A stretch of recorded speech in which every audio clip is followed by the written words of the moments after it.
Inter में फैल भेलियो तोरा पटाबै में।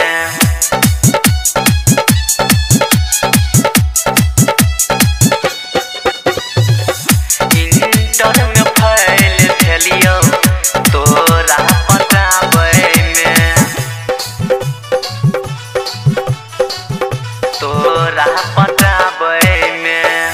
डर किया गई छौगे, डर किया गई छौगे, हकीकत बताबै में। इंटर में फैल भेलियो तोरा पटाबै में। इंटर में फैल भेलियो तोरा पटाबै में।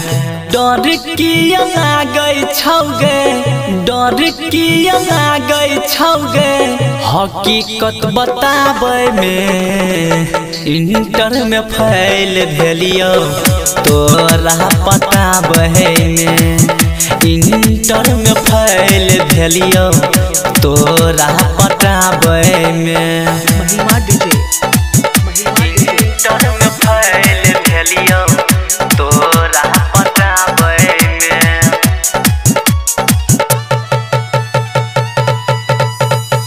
बसत चौक इंटर में फैल भेलियो तोरा पटाबै में। तोरा पटाबै में। आई लव यू लिख के हमारा कैली पहर पोज गे। कैली पहर पोज गे, कैली पहर पोज हे गई। हम मिले आबै हो तोरा से रोज रोज गे।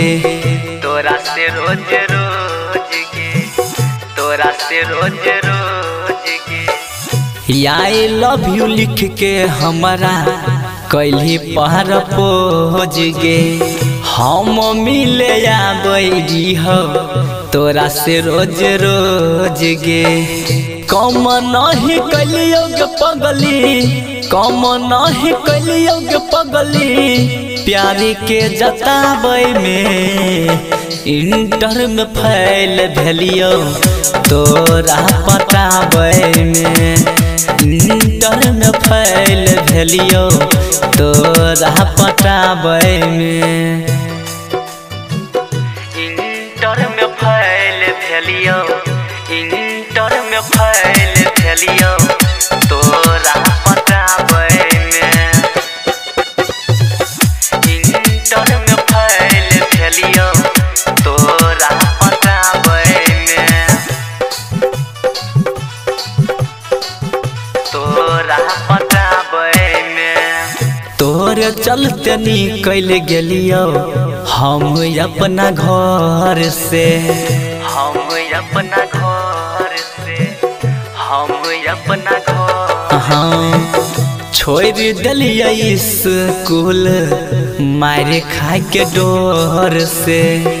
मारे खाए के डोर से, मारे खाए के डोर से। तोहरे चलते निकल गेलियो हम अपना घर से। छोड़ दिलियै स्कूल मारे खाए के डोर से। राइटर चंचल प्रमोद, राइटर चंचल प्रमोद, देहाती सताबै में। इंटर में फैल भेलियो तोरा पटाबै में। इंटर में फैल भेलियो तोरा पटाबै में।